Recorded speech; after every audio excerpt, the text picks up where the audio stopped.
Welcome back to the Wealth Fact. Today, we're asking a question that is at the heart of what it means to live in America, the American dream. For generations, the American dream was simple: work hard, play by the rules, and you'll be rewarded with home ownership, stable income, upward mobility, a better life for your kids. For generations, the American dream was simple: work hard, play by the rules, and you'll be rewarded with home ownership, stable income, upward mobility, and a better life for your kids than what you had. But along the way, it started to break down. College degrees didn't guarantee good jobs, wages stagnated, housing prices fell out of control, healthcare became a gamble. The gap between the rich and everyone else got wider. So, what happened? Did the American dream die? Or was it more of a myth than a map? Today, we're unpacking the truth behind the American dream, how it started, who it was really meant for, what changed, and whether a new dream needs to rise in its place. Let's fill your pocket. To understand whether the American dream is still alive, we have to travel back, not just to a phrase coined, but to the psyche of a young nation carving out its identity. The term American Dream was first defined by James Truslow Adams in 1931, a year of desperation. The Great Depression had gutted the economy. Soup lines wrapped around city blocks, farms were lost, the future was uncertain. Yet Adams wrote in the Epic of America a dream, a vision, not just of material wealth alone, but, as he put it, a better, richer, and fuller life for everyone with opportunity for each according to their ability or achievement. It wasn't about being handed down riches. It was about earning dignity through effort, a nation of individuals rising by merit. But here's where we might pause, as history always carries tension. The dream, from its origin, was aspirational, but never universally accessible. After World War II, the American dream entered what many remembered as the Golden Era, the 1950s to the 1970s. Soldiers returned home to a booming economy. GI Bills paved the way for education. Suburbs sprang up with affordable mortgages. Manufacturing jobs offered pension security and a path to the middle class. It looked like the American dream was alive and thriving. But again, for whom? While one side of America was rising, the other was still being systemically held down. Redlining, where the government sanctioned housing discrimination, ensured that entire communities of color remained locked out of wealth building opportunities. Native Americans remained marginalized. Asian immigrants faced quotas and cultural exclusion, while Latino labor was exploited. And for many, it was never easier, only harder by design. The American dream was built on a contradiction: equal opportunity on unequal ground. And yet, despite that contradiction, it endured. Why? Because even a flawed dream can mobilize hope. It tells children in the crowded apartments that their future isn't determined by their zip code. It tells the immigrant with broken English that their work matters. It tells the factory worker, the waitress, the coder, the creator, you matter. Your efforts matter. The power of the dream wasn't about its perfection, it was in its possibility. It gave direction to generations who needed something to strive for, not a guarantee, but a guiding compass.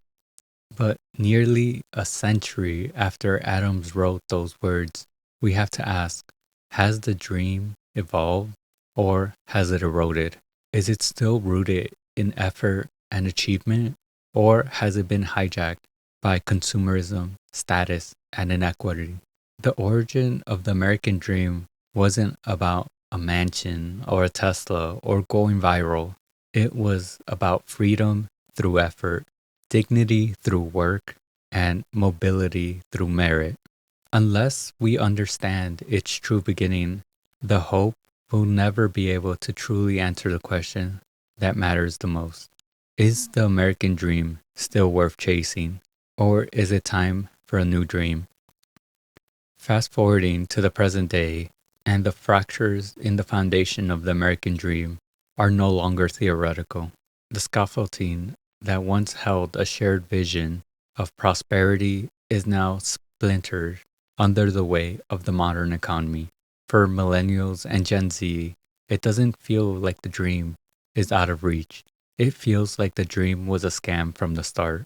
They were sold a blueprint: go to school, take on loans, work hard, buy a home, start a family, and retire in peace. But they followed these steps and found a different ending. Instead of security, Instead of security, they got decades of debt. Instead of home ownership, they got skyrocketing rent and down payments they couldn't touch. Instead of careers, they got gig work, contract jobs, and layoffs, thinly veiled as restructuring. Instead of peace of mind, they got anxiety, burnout, and a mental health crisis. The obstacles aren't just personal. Wages have stagnated for decades despite rising productivity. Healthcare costs have destroyed any savings overnight. Childcare became unaffordable. College tuition has ballooned since the 1980s. And through it all, we're told just work harder, as if effort alone can outpace inflation and the imbalance. And as Jim Rohn put it, you don't get paid for the hour, you get paid for the value you bring to the hour. But the economy no longer rewards value the same way. What do you do when you bring in value and still can't get ahead? When you have a degree, the skills, the drive, and you're still living paycheck to paycheck. In generations past, one income could support a household. Today, two incomes can barely afford a one-bedroom apartment in a major city. Job security has been replaced by hustle culture. Retirement has been replaced by side gig work. Boomers and old Gen Xers lived in a world where effort often led to upward mobility. But for many young Americans now, effort now feels like a ladder that has been removed. And there's a psychological toll. Social media bombards us with images of success we can't afford, lifestyles we can't access. Comparison replaces contentment. Everyone looks like they're winning, except you. But most of it is fake and just for views. So, are we still chasing the dream or just avoiding a nightmare? Are we working towards something real or just hoping the next paycheck covers the damage? Because one of the most dangerous lies isn't that the American dream is dead. It's pretending that it still works just fine when it isn't. When the old dream breaks down, a new philosophy can rise. The cracks in the foundation don't have to mean the collapse. They can mean renovation. If we have the courage to admit that what's no longer working and the vision to imagine something better. This isn't a crisis of character. It's not a lack of work ethic, discipline, or drive. It's a systemic shift, a structural transformation in how our economy functions, how wealth is created, and how opportunities are distributed. In the 20th century, the economic engine was fairly linear: go to college, get a job, climb the ladder, and retire with a pension. But the ladder has been replaced by a shifting maze. Today, we live in a globalized, automated, and digital world where the old rules no longer apply. The jobs of yesterday are outsourced or replaced by AI. The modern workforce must compete not just with their neighbors, but machines and marketplaces on every continent. It's no longer just about how hard you work. It's about what you work on and whether your work builds leverage. Because today's system rewards those who own and not just earn. If you own assets like real estate, stocks, intellectual property, online businesses, content platforms, you benefit from exponential returns. Your money works even when you don't. Wealth compounds. Risk in some ways becomes optional. But if you only rely on labor, you are always at the mercy of the system.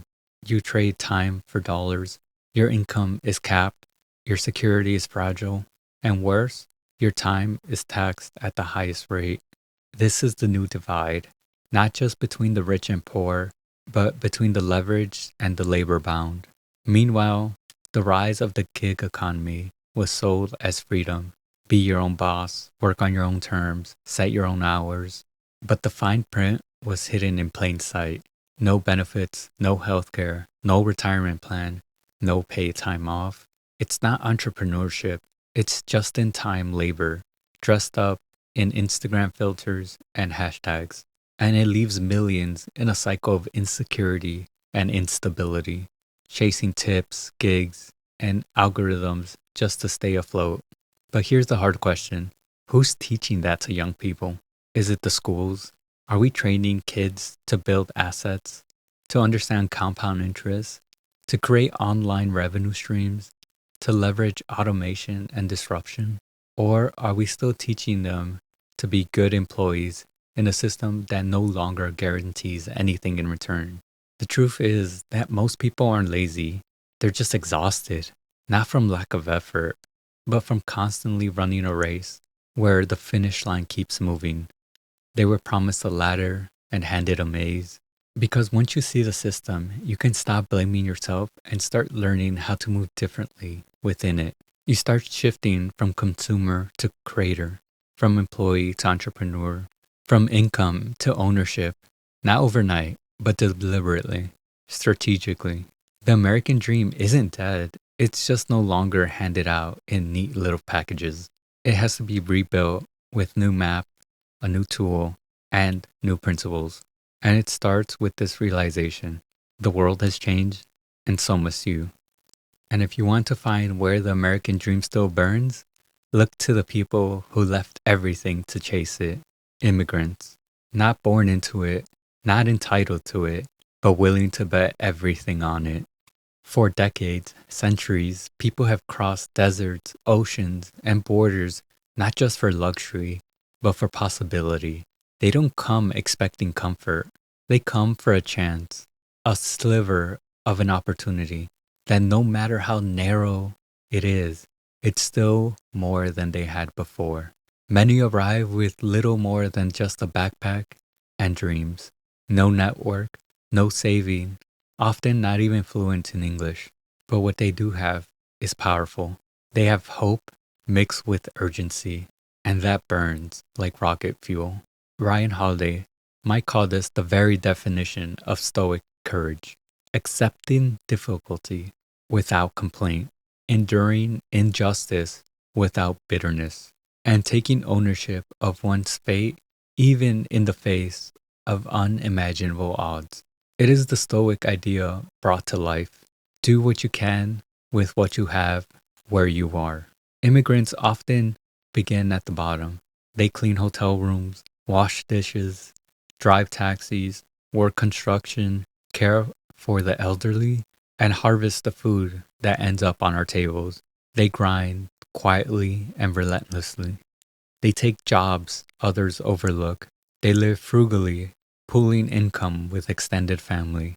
They sacrifice today for a better tomorrow, not just for themselves, but for their children. And slowly, they rise. They open up small businesses, laundromats, restaurants, grocery stores, and tech startups. They buy homes in neighborhoods others have abandoned.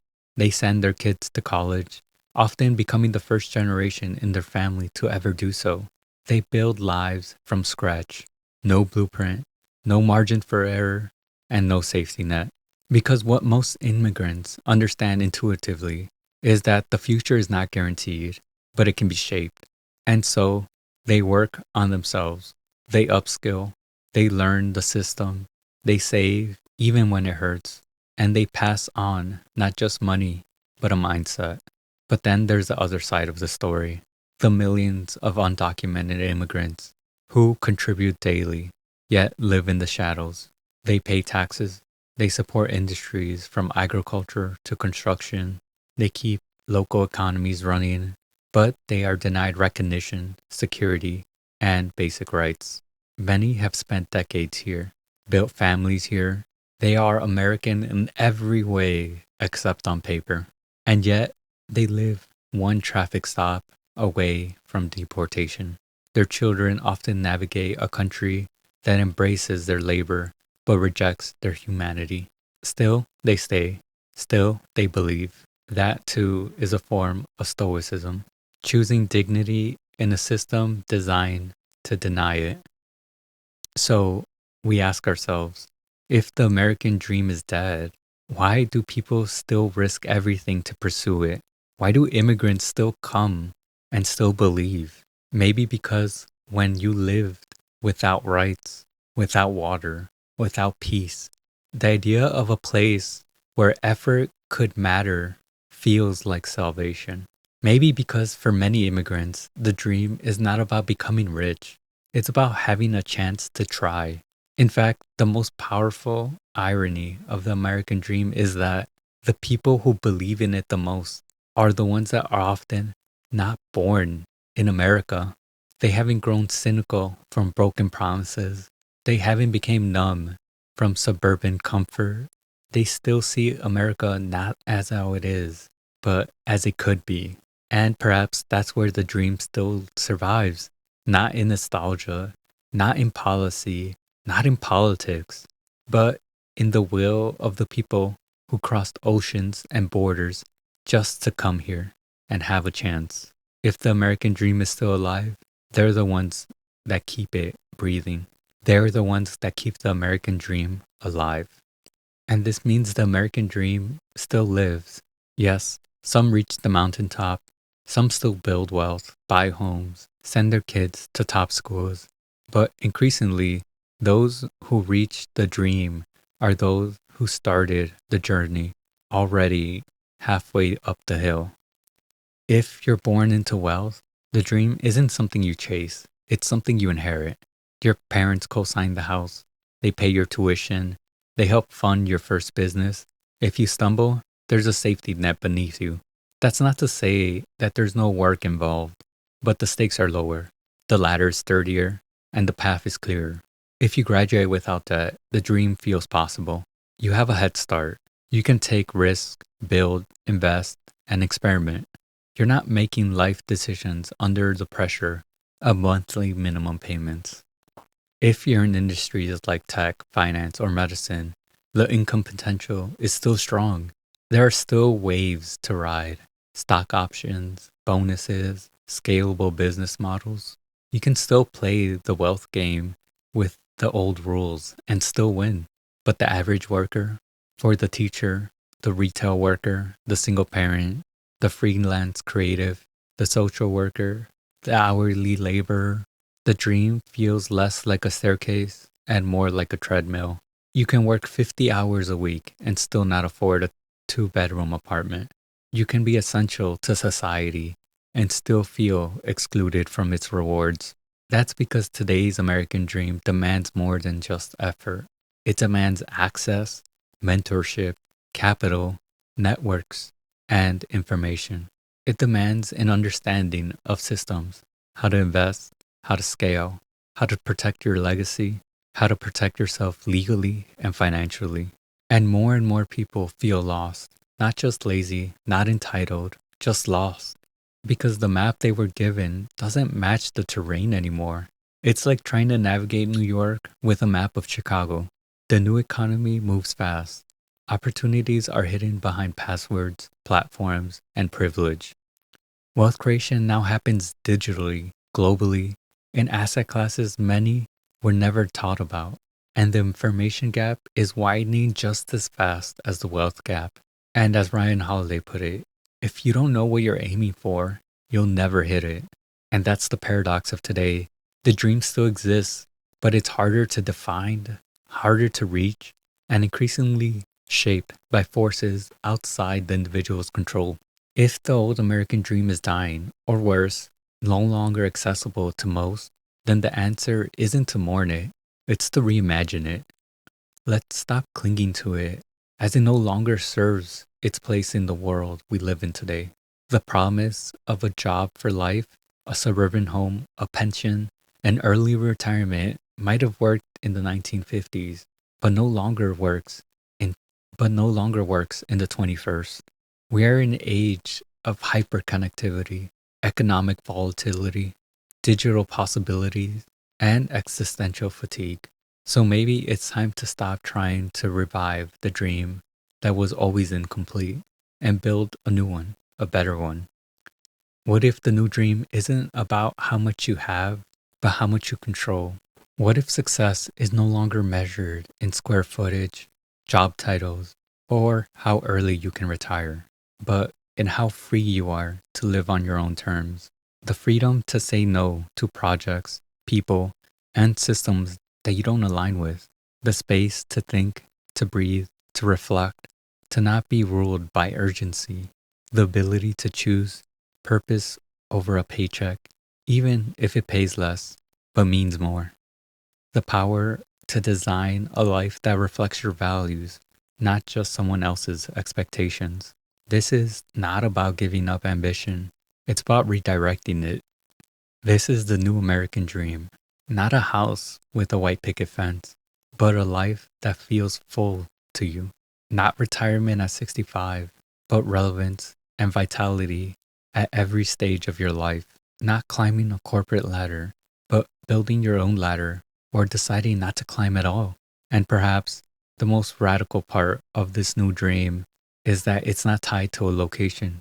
It's not uniquely American anymore. The tools of freedom, knowledge, leverage, digital access, intentionality are becoming global. So maybe in reimagining the American dream, we create something bigger, a human dream, a life where meaning triumphs money, freedom beats fame, and being present matters more than being impressive. The dream isn't dead. America just outgrew it. And now we get to build one that fits. Millennials and Gen Z aren't walking away from the American dream. They're pointing out its limitations and rewriting it. They're not cynical, lazy, or unambitious, as outdated stereotypes might suggest. In fact, their ambition is as strong as ever, but they are aiming differently. They've inherited a world on fire, economically, environmentally, and socially. And rather than just doubling down on the old scripts, they would rather ask better questions. What's the point of a six-figure salary if it costs your peace of mind? What good is owning a house if it makes you drowning in debt for 30 years? Why chase retirement if you never enjoyed the decades leading up to it? The truth is, they're not rejecting the dream itself. They're rejecting the old version of it. They want success, but not if it means sacrificing their values. They want wealth, but not if it requires selling their soul to a company. They want security, but they also want meaning, community, and personal growth. They've watched their parents burn out in cubicles, sacrifice joy over job titles, and stay loyal to companies that don't return a favor. They've seen how fragile the system really is: the housing crisis, the student debt crisis, the pandemic, inflation, and they've concluded not that the dream is pointless, but that it must change. They're choosing purpose over prestige, flexibility over fixed schedules, mental wellness over hustle culture. They're redefining wealth, not just in dollar terms, but in terms of experience, freedom, alignment, and energy.